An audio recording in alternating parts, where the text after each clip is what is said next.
Her left hand trembled as she placed the rifle on the table, not from fear. The shrapnel from Kandahar still burned against her nerve endings. After 8 years, Master Sergeant Laura Whitmore stood in the center of 4 NATO elite snipers, men half her age, who had no idea they'd just been ordered to test one of the most dangerous marksmen to ever serve in U.S. Special Operations. The morning fog clung low over the German training facility as Colonel James Reddington's voice cut through the silence. Gentlemen, today's exercise is simple. Sergeant Whitmore here claims her Syrian operations record speaks for itself. Some of us have questions about those claims. His gaze, cold as winter steel, locked on Whitmore's weathered face. At 42, she looked exactly like what they assumed. A supply clerk shuffled to the rear after a medical discharge. Young snipers shifted in their boots, sensing weakness, sensing blood in the water. Before we continue this story of warriors who fight their battles in silence, if tales of unsung heroes move you, tell us in the comments which moment strikes you most. And if you'd like these stories to keep reaching those who need them, the thanks button below helps us bring more true accounts of courage against impossible odds. Your support keeps these voices alive. Specialist Daniel Mercer from Canada cracked his knuckles. The sound sharp in the cold air. All 6'4" of him radiated, the easy arrogance of a man who'd never been beaten. Beside him, Sergeant Caleb Donahue of Norway methodically checked his gear, calm, deliberate, while a cigarette dangled from his lips in open defiance of regulations. The Polish representative, Corporal Travis McAllister, bounced lightly on the balls of his feet, energy coiled tight like a spring, and standing perfectly still. Lieutenant Rachel Van Doren from Italy didn't blink, didn't shift, her eyes locked on Master Sergeant Laura Whitmore with the cold patience of a seasoned predator. Parameters are straightforward. Colonel James Reddington said, his voice flat as he tapped a tactical display. The screen showed a satellite-rendered map, 5 square kilometers of dense German forest. Every ridge, every shadow, every natural choke point was alive on the display, fed by military-grade thermal imaging, the same tech Special Forces units relied on in the field. Whitmore goes in unarmed, Reddington continued. You have 60 minutes to find her and put her down with training rounds. If she slips past all of you, she stays on as instructor.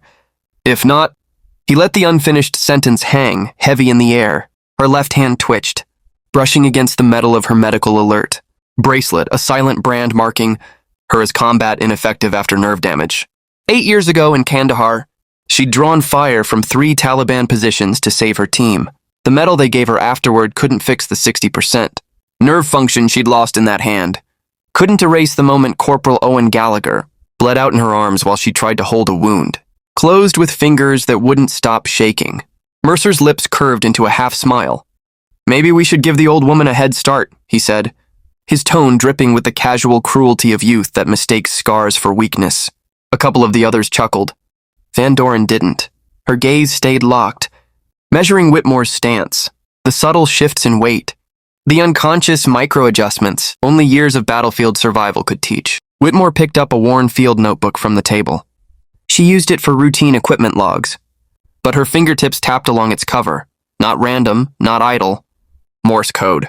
Old habits from when a few clicks could mean the difference between living and dying. Reddington's eyes flickered, he noticed, but said nothing. The notebook went back down, though not before Van Doren caught a glimpse of something in the margin. Coordinates. They meant nothing to her yet.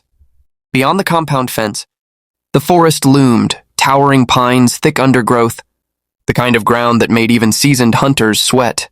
Whitmore studied it like she once studied enemy positions, tracking the deepest morning shadows, noting which trails the wind would carry sound along, where birds sang, and where they stayed silent. Her trembling hand found the dog tags around her neck. Not hers, someone else's.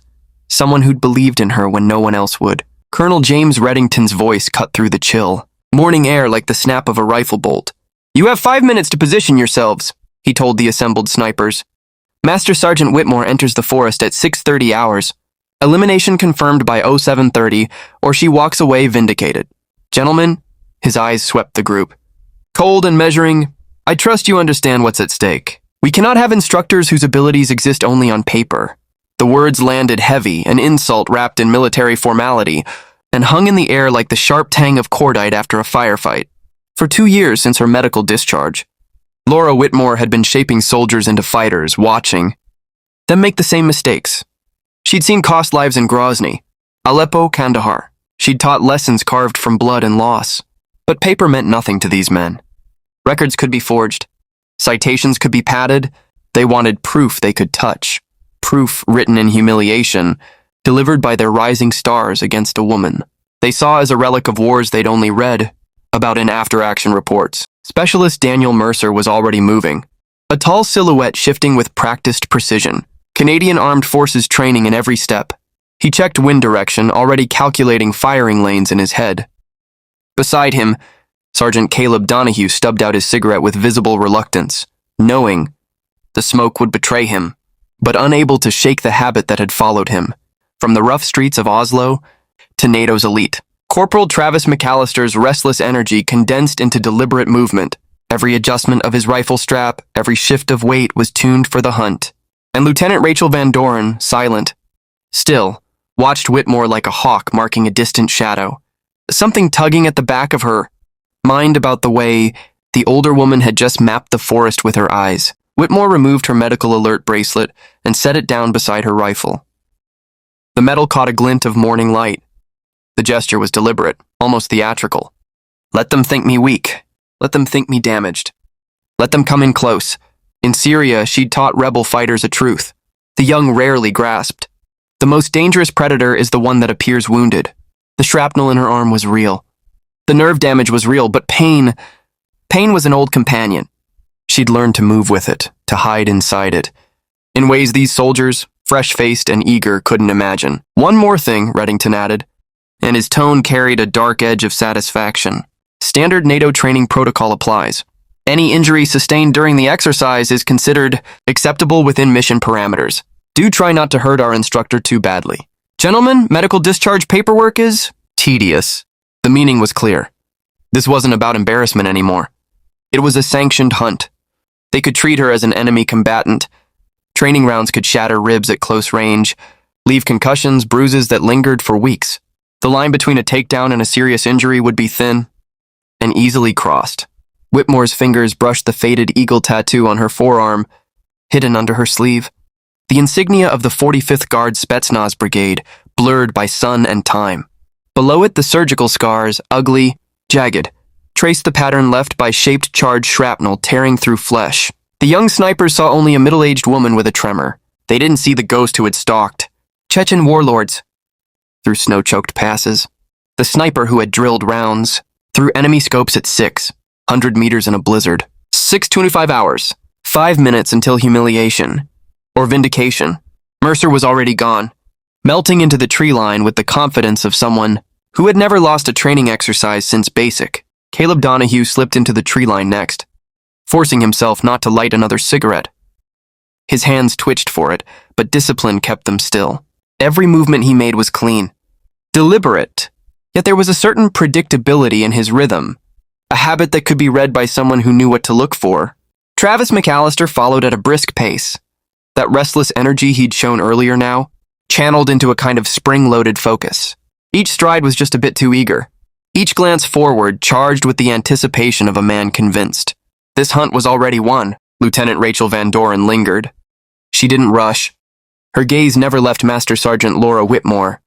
Those eyes, sharp, dark, and unsettlingly perceptive, studied her like a puzzle she wasn't ready to solve. As she passed, her voice was low, the English clear but with the faintest Italian lilt. That tattoo on your arm, I've seen it before. In a classified briefing about Grozny, they said the soldier who wore it was dead. Whitmore met her eyes steadily. Many soldiers died in Grozny, Lieutenant. Records are often incomplete. Van Doren gave a slow, almost imperceptible nod, then stepped into the forest. She moved with the kind of fluid grace born from the Alps, every footfall silent, every breath measured. 4 against 1. 4 elite NATO snipers, each in their prime, against a woman carrying nerve damage and 8 years of desk duty. On paper, the odds were laughable. The outcome already written. But Whitmore had built her reputation on odds that made other soldiers flinch. And the forest ahead? It wasn't so different from the snow-bitten passes of Chechnya, where she'd learned that survival wasn't about being the strongest, it was about being the last one standing. The compound fell into silence. The faint hum of distant traffic along the Autobahn was the only sound left, a low reminder that the world outside kept moving. oblivious to the quiet war about to be fought beneath the pines. By the time the hour ticked toward the start, half the compound had drifted to the windows, coffee mugs in hand, drawn by the rumor of morning sport. Someone had even started a betting, pooled 20-1 against the woman they still called the Russian instructor. The pot would be fat before the hour was over. For some, her humiliation would mean money. For others, a line on a resume. And for NATO's favored sons, another story to tell in bars about putting obsolete warriors in their place. Laura Whitmore rolled her shoulders, feeling the pull of scar tissue deep under the skin. Her left hand trembled harder now, the stress turning her nerve damage into a visible flaw. But her right hand was rock steady. One good hand had been all she'd had in Syria. The night 3 men tried to corner her in a gutted textile factory. She'd walked away because she'd learned long ago, survival wasn't about muscle. It was about thinking 3 moves ahead, while your opponent stared only at the piece right in front of them. She'd been mapping the forest since she'd first seen the briefing. None of it had been idle observation. Daniel Mercer would go for the high ground to the northwest. His ego demanded the perfect sniper's perch. Caleb Donahue would take a crosswind position, probably along the east-west creek, where his cigarette habit wouldn't betray him. Travis McAllister's impatience would put him too close to obvious trails, wanting fast action more than tactical advantage. And Rachel Van Doren? She was the problem. The one who noticed things. The one who saw patterns everyone else missed. 6:28 hours. Colonel James Reddington made a point of checking his watch, satisfaction tugging faintly at the corner of his mouth. The crowd by the windows swelled as the morning shift arrived. Someone passed around another thermos of coffee. The mood was casual, even amused. Most figured the demonstration wouldn't last long. They didn't know they were about to see something that would be spoken about in low voices in military circles for years to come. "Master Sergeant Whitmore," Reddington called out, the formal address cutting through the air. 2 minutes to prepare. I'll remind you, entering the forest unarmed is your choice. Training weapons are available if you've reconsidered. It was an offer meant to sting, salt rubbed into a wound he expected to open wide in public, a final chance to admit weakness before the hunt began. Laura Whitmore shook her head once, fingers moving almost unconsciously, tracing invisible coordinates in the air, a habit born from countless nights calling in artillery strikes on targets she could feel but never see. Those same coordinates matched the ones scribbled in her worn notebook. The place where everything had gone wrong 8 years ago. The place where she learned that the deadliest weapon wasn't the rifle, but the skill to turn an enemy's strength against them. Her boots made no sound as she stepped toward the forest's edge. Behind her, Colonel James Reddington spoke into his radio, confirming all recording devices were live. This would be archived, dissected, replayed, a training film meant to show why clinging to past glories only leads to public humiliation. The thought tugged a ghost of a smile at Whitmore's lips. Let them record. Let them document. Some lessons were best taught through spectacular failure. Though not the failure they expected. The tree line stretched ahead, shadows deep even in the rising light.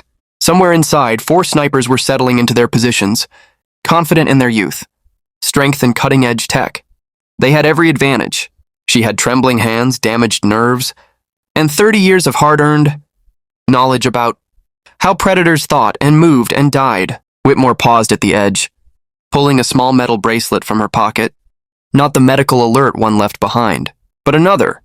A simple band of surgical steel, worn smooth by years of handling. It had belonged to someone who died believing she was invincible. A young sniper Whitmore had trained, who made one fatal mistake. The bracelet slid onto her right wrist, a quiet reminder that invincibility is an illusion. But survival is a skill that can be taught, learned, mastered. 0630 hours, Reddington's voice crackled over the compound speakers. Exercise begins now. Good hunting, gentlemen. Without a glance back, Whitmore stepped into the shadows, her trembling left hand reaching for the first marker she'd identified, a broken branch at shoulder height that would tell her everything she needed to know. The forest floor whispered secrets to those who knew how to listen. Laura Whitmore moved through the underbrush, like smoke, boots landing softly between dried leaves and snapping twigs, silent as a shadow slipping through the morning light.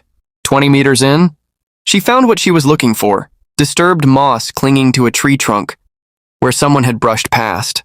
Northwest, Fletcher's direction, predictable as dawn, hunting for high ground to claim the perfect shot. A sharp blue jay's alarm call shattered the quiet from the east. Then silence. Caleb Donahue had spooked the birds, no doubt near the creek she'd predicted. His Norwegian training prized patience and concealment. But nature sometimes had other plans. Somewhere deeper in the forest, 4 snipers waited with the cold patience of killers who had seen too much. They expected fear. Expected her to panic, to run like prey desperate to escape the inevitable. They didn't expect their prey to stop running and begin hunting. But they'd never hunted someone forged in the killing fields of Chechnya, where the line between predator and prey was only a matter of perspective. Nature had its own network, a silent language Laura Whitmore had learned to speak during endless months in the Chechen mountains, where a bird's warning meant the difference between ambush and escape. She pulled a small fragment of mirror from her pocket. No larger than a playing card, its edges taped to prevent cuts. In Syria, resistance fighters had called her the ghost of Aleppo. But ghosts didn't survive by hiding, they survived by seeing without being seen. Tilting the mirror, she caught the morning light filtering through pine branches and scanned the canopy ahead. Movement 200 meters northwest. A shape that didn't belong, stark against the natural lines of the forest. Daniel Mercer had found his perfect nest, 15 meters up a massive pine, with clear sightlines across 3 likely approach routes. Textbook excellent position, which meant, of course, it was predictably flawed. Perfection in warfare was often its own trap. Laura's left hand trembled harder as adrenaline surged through her veins. 8 years of managing this condition had taught her how to work with it instead of fighting it, to use the involuntary motion as a distraction, while her right hand did the real work. She knelt and selected a smooth, round stone from the forest floor, weighing it carefully not to throw it at Mercer. That would be childish, obvious. She had a more elegant plan. Travis McAllister announced his impatience, shifting 40 meters to her south, probably checking his watch and wondering why she hadn't wandered into his kill zone yet. The Polish Special Forces produced excellent soldiers, but McAllister was young, hungry for action. An operator built for direct assault, not the long patience hunting demanded. Laura had already marked him in her notebook. Needs tempering, but that lesson was too late now. Rachel Van Doren remained invisible, which paradoxically told Laura exactly where the Italian sniper was. Van Doren had noticed the faded eagle tattoo, asked about Grozny. That meant she'd studied historical operations, understood that the best position wasn't always the obvious one. Van Doren would be somewhere unexpected, low to the ground, tucked into a natural depression in the terrain. Intelligent, dangerous, but still thinking like a sniper. When she needed to think like prey that had decided to fight back. Laura glanced at her watch. 6:35 hours. 5 minutes since entering the forest. 55 to go. But she wouldn't need nearly that long. The 4 snipers had already made the same fatal mistake every hunter makes when stalking wounded prey. They'd focused on her weakness, without ever stopping to wonder who was really hunting whom. Why had a wounded animal stopped running? That was the question the 4 snipers failed to ask. Laura Whitmore was about to teach them the first lesson. She moved southeast deliberately, snapping a dry branch underfoot.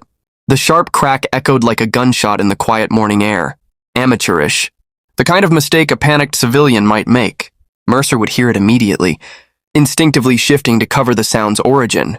Donahue would notice but maintain strict discipline. McAllister's impatience would push him to lean forward, eager and exposed. Van Doren would wonder how a Spetsnaz-trained soldier could make such a clumsy error.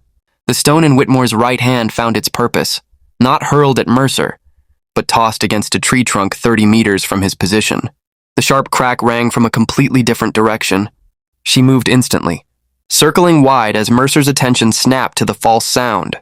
His rifle barrel slid from the pine needles, tracking the distraction with practiced precision. Whitmore pulled the mirror fragment again, angling it to catch the sun and flash it directly into Mercer's scope. The brief burst of light blinded him for 2 crucial seconds.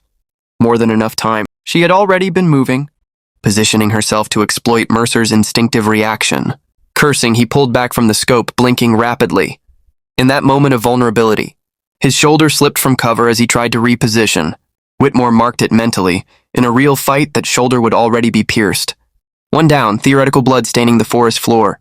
But Mercer was far from finished. The real lesson was yet to come. Donahue's position by the creek required a different approach.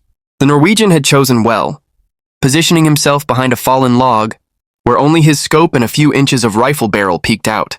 Patient, professional, deadly, the perfect sniper except for one detail. Whitmore had noticed it during their equipment check. His nicotine addiction wasn't just a habit.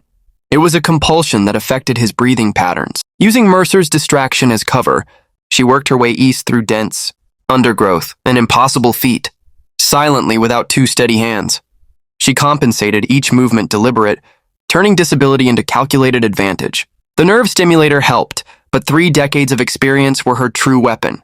At the creek's edge, she found dry kindling abandoned beneath a rain shelter. Working quickly, she built a small pile 20 meters upwind from Donahue's position, not for fire, but for smoke. From her pocket, she pulled a lighter, the simple tool every soldier carried.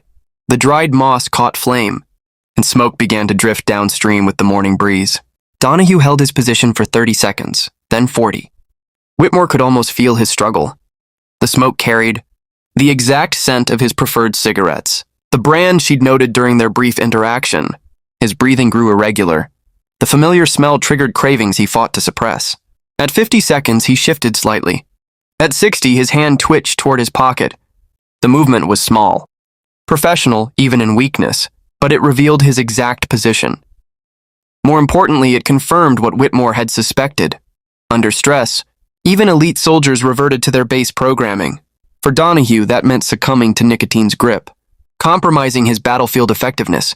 2 down, ghosts accumulating. McAllister required almost no strategy. His impatience was painfully evident. He shifted constantly, checked angles obsessively, practically vibrating with the need for action. Whitmore gave him what he craved, a target. She stripped off her outer jacket, stuffing it with pine needles to form a crude human shape. The old trick wouldn't fool experienced snipers for more than a heartbeat, but a heartbeat was all she needed. The jacket sailed through the air, a moving target visible from McAllister's position for exactly 2 seconds. The training round cracked through the morning, air before the jacket hit the ground.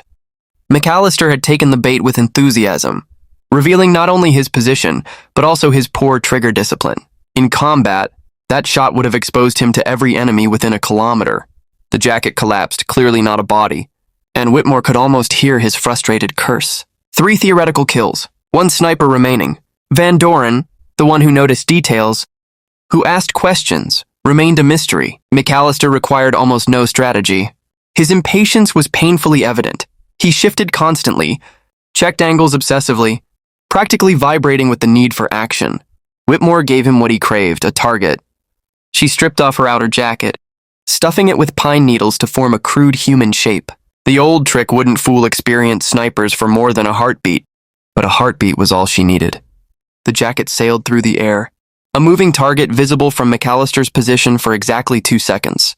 The training round cracked through the morning, air before the jacket hit the ground. McAllister had taken the bait with enthusiasm, revealing not only his position, but also his poor trigger discipline. In combat, that shot would have exposed him to every enemy within a kilometer. The jacket collapsed, clearly not a body, and Whitmore could almost hear his frustrated curse. 3 theoretical kills, 1 sniper remaining. Van Doren, the one who noticed details, who asked questions, remained a mystery. She had shown the kind of tactical thinking that separated good soldiers from exceptional ones. Rachel Van Doren would be analyzing the pattern now, realizing that her teammates were being systematically exposed, adjusting, adapting, thinking 3 moves ahead instead of just 1. Laura Whitmore smiled grimly. Finally, a student worth teaching. The forest had fallen silent again, except for the distant babble of the creek and the faint hum of traffic beyond. Somewhere, Colonel James Reddington was monitoring communications, listening to increasingly confused reports from his Golden Boys. Mercer struggling to explain. The mirror flash. Donahue fighting to hold position despite the smoke. McAllister frustrated after shooting a jacket. But Van Doren remained silent, processing, learning. Laura found her next position. Carefully, a shallow depression, covered by fallen branches. Invisible from above, but with clear sight lines threading through the undergrowth. She settled in, knowing Rachel would come to her. The Italian sniper had studied Grozny, understood that sometimes the hunter became the hunted. She'd be moving now, trying to flip the script and track the ghost dismantling her team. The tremor in Laura's left hand had become rhythmic, almost meditative. Pain was an old friend, nerve damage a constant companion, but But they were teachers too. These wounds, teaching her that strength wasn't about physical perfection, but adapting to imperfection, turning weakness into unexpected advantage. A branch shifted 10 meters to her left, not the wind. The movement was too deliberate, too controlled. Van Doren was good, very good, moving with the silent grace only years of experience could build. But she was still thinking like a sniper, approaching this as a hunt. She didn't realize she had just stepped into a classroom where the lesson plan was written in humiliation. Laura remained perfectly still. Even her trembling hand hidden beneath forest debris, Rachel would be using thermal imaging now. The very technology that made modern warfare so different from the brutal simplicity of Chechnya or Syria. But technology had its limits, and Laura had spent 2 years teaching soldiers to rely too heavily on gadgets. The depression Laura had chosen backed against a large rock formation which had absorbed cold all night. Her body temperature would be masked against the stone, her heat signature fragmented and confused. Van Doren would see something, but not enough to confirm a target. She'd have to get closer, verify with human senses what technology couldn't. A branch shifted 10 meters to her left, not the wind. The movement was too deliberate, too controlled. Van Doren was good, very good, moving with the silent grace only years of experience could build. But she was still thinking like a sniper, approaching this as a hunt. She didn't realize she had just stepped into a classroom where the lesson plan was written in humiliation. Laura remained perfectly still. Even her trembling hand hidden beneath forest debris, Rachel would be using thermal imaging now. The very technology that made modern warfare so different from the brutal simplicity of Chechnya or Syria. But technology had its limits, and Laura had spent 2 years teaching soldiers to rely too heavily on gadgets. The depression Laura had chosen backed against a large rock formation which had absorbed cold all night. Her body temperature would be masked against the stone, her heat signature fragmented and confused. Van Doren would see something, but not enough to confirm a target. She'd have to get closer, verify with human senses what technology couldn't. 10 meters became 8, then 5. Van Doren moved like silk through the undergrowth. Rifle ready but not aimed, perfectly balanced between caution and aggression. At 3 meters she paused. Something about the pattern of debris caught her trained eye. Too late. Laura exploded from concealment, not toward Rachel, but past her using the Italian's moment of recognition to seize positional advantage. In real combat, that movement would be followed by a knife thrust or a shot. Here, it was proof that even the best sniper could be outmaneuvered by someone who understood terrain better than technology. Van Doren spun, trying to track the movement, but Laura had already vanished, melting back into the forest like morning mist. The Italian stood frozen for a heartbeat, processing what had just happened. Understanding dawned in those intelligent eyes. She had been close enough to touch her target and didn't even know it until it was too late. 4 snipers, 4 lessons. 0 shots fired by the prey who refused to act like prey. Laura checked her watch, 06:42 hours. 12 minutes since entering the forest. Time to end this particular classroom session. She emerged from the tree line exactly where she'd entered, walking with the steady pace that had carried her through killing fields across Eastern Europe and the Middle East. Behind her, 4 elite snipers were realizing they'd been systematically humiliated by a middle-aged woman with nerve damage who hadn't even bothered to bring a weapon. Colonel Reddington stood frozen at the compound entrance, his tablet showing 4 red markers, scattered through the forest. The positions where each sniper had been theoretically eliminated. His mouth opened and closed without sound, struggling to process the impossible reality that his demonstration had spectacularly backfired. The silence stretched until Mercer emerged from the forest, face flushed with embarrassment and something else. Donahue followed, still fighting the urge to smoke, his eyes carrying the shell-shocked look of someone whose entire worldview had shifted. McAllister came next, his usual energy replaced by stunned silence. Romano was the last to emerge. Her movements different now. Gone was the predatory confidence, replaced by the careful, measured steps of someone who realized she was no longer the apex predator. She approached Laura Whitmore directly, stopping with a sharp salute. "Sergeant Whitmore," she said formally, voice steady but respectful. "Permission to ask a question." Laura nodded, noting the respect in that tone, a respect that hadn't been there just an hour ago. "You trained us, didn't you? All of us. Different times, different programs, but you were always there in the background, never named, just the woman who taught lessons our regular instructors couldn't. The compound was deathly silent. Even Colonel James Reddington's breath seemed to pause. Ryan Mercer broke the silence. 2 years ago, Canadian Mountain Warfare course. You taught us mirror work and sound displacement. I always thought you were just support staff. Caleb Donahue added quietly, Norwegian winter survival. You showed us how scent could give away positions. We called you the smoke lady because you always knew who was sneaking cigarettes. Travis McAllister's voice carried awe. Polish special operations training, triggered discipline and patience. You made me sit in a hide for 36 hours just to watch deer patterns. Rachel Van Doren finished Italian Alpine course, thermal masking and terrain use. You said technology was a tool, not a crutch. But I never knew your name. Laura smiled then, the expression softening the hard lines weathered by years of war and pain. Good soldiers remember lessons, she said quietly. Great soldiers remember their teachers. You're all good soldiers. Today I made you great. The sharp clatter of Colonel Reddington, his tablet hitting the floor, echoed through the compound. The recording equipment had captured everything, not just the systematic defeat of 4 elite snipers, but the stunning revelation that the woman they tried to humiliate was the very instructor who shaped their skills. Sir, Rachel addressed the colonel, her voice cold but controlled. I believe Sergeant Whitmore has more than proven her qualifications as an instructor. Unless you'd care to personally test her capabilities? Colonel Reddington's face flushed, then paled, cycling through shock, frustration, and defeat. His carefully laid plan lay in ruins. Faces pressed to windows. Around the compound showed a mix of awe and newfound respect. The betting pool would pay out at 20-to-1 odds, but money seemed insignificant compared to what they'd just witnessed. Your position as instructor is secure, Reddington managed through clenched teeth. This exercise is concluded. But Laura wasn't done. She picked up her medical alert bracelet from the table and fastened it around her wrist with steady hands. The tremor in her left hand had quieted as it always did after action. Colonel, she said, voice clear and carrying across the compound, respectfully, nerve damage doesn't diminish knowledge. Physical limitations don't erase experience, and underestimating an opponent based on appearance is exactly the kind of thinking that gets soldiers killed. She turned to the 4 snipers. Report to Classroom 7 at 1400 hours.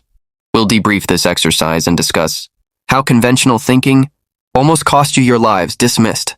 They saluted, not the casual gesture from earlier, but sharp, precise, genuine.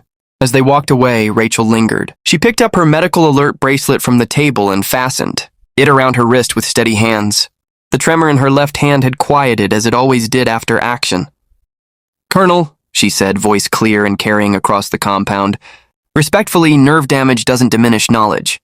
Physical limitations don't erase experience, and underestimating an opponent based on appearance is exactly the kind of thinking that gets soldiers killed. She turned to the 4 snipers. Report to Classroom 7 at 1400 hours. We'll debrief this exercise and discuss how conventional thinking almost cost you your lives. Dismissed. They saluted, not the casual gesture from earlier, but sharp, precise, genuine. As they walked away, Rachel lingered. The eagle tattoo, she said softly. 45th Guard Spetsnaz. You're the ghost of Grozny. They said you died taking out 3 warlords with a punctured lung and a shattered shoulder. I got better, Laura replied dryly. Death's greatly exaggerated. Rachel smiled. Thank you for the lesson, Ghost. All of them. Even the ones we didn't know we were learning. The compound returned to routine. Laura stood alone by the table, her rifle still lying there. Her fingers traced its familiar contours, feeling the weight of every mission, every life taken or saved. The tremor in her left hand was just another scar now. A reminder that survival isn't about perfection. It's about adaptation. Colonel Reddington had disappeared into the administrative building, his dignity in tatters, his plan destroyed. Within days, the 4 snipers would spread the story through NATO's Special Operations community. The ghost of Grozny wasn't dead. She was teaching the next generation how to outthink their instructors, how to break free from conventional wisdom, how to turn weakness into strength. Laura slung her rifle over her shoulder with practiced ease. Tomorrow would bring new students, new lessons, new challenges. But today, she had reminded everyone, especially herself, that the most dangerous warrior was the one who refused to be defined by her wounds. The victor in battle isn't always the strongest. Not the youngest nor the best armed. The true winner is the one who thinks 3 moves ahead, when everyone else is fixated on the obvious target. The one who knows war, like teaching, isn't about brute force, but mastery, winning without firing a single shot. Now the morning sun cast long, sharp shadows over the training compound, bathing it in a quiet golden light. 4 elite snipers stood humbled, their egos bruised, having just endured an education no military academy could ever teach. Master Sergeant Laura Whitmore stood tall, feeling the weight of every scar etched into her body, every sleepless night in hostile lands, every lesson passed on to those who learned not just to fight, but to think. Her left hand trembled slightly, a constant reminder that strength isn't measured by steady nerves or unerring aim. True strength lies in turning limitations into weapons, in making weakness a secret advantage no enemy ever suspects. Around the compound, whispers spread, not in official reports, which Colonel James Reddington would ensure remained buried, but through the unspoken network linking warriors worldwide. From Fort Bragg to Hereford, from Paua to Levo, operators shared the story of the woman who had stalked 4 snipers without drawing a weapon. The woman who had weaponized their own training against them, because she was the very one who taught it. Laura understood something, Harrison, and his ilk never would. Wars aren't won by the strongest, the youngest, or even the fastest trigger finger. They're won by those who see the battlefield as a game of chess, not checkers. Those who grasp that every strength hides a weakness, and every weakness can become a strength. The most dangerous warrior isn't the one who shoots straight, but the one who knows when not to shoot at all. Tomorrow, a new group of students would arrive. Soldiers convinced that superior firepower and cutting-edge tech made them untouchable. She would show them otherwise. Just as the jagged peaks of Chechnya and the shattered streets of Aleppo had shown her, the ghost of Grozny wasn't finished yet. Her work had only just begun.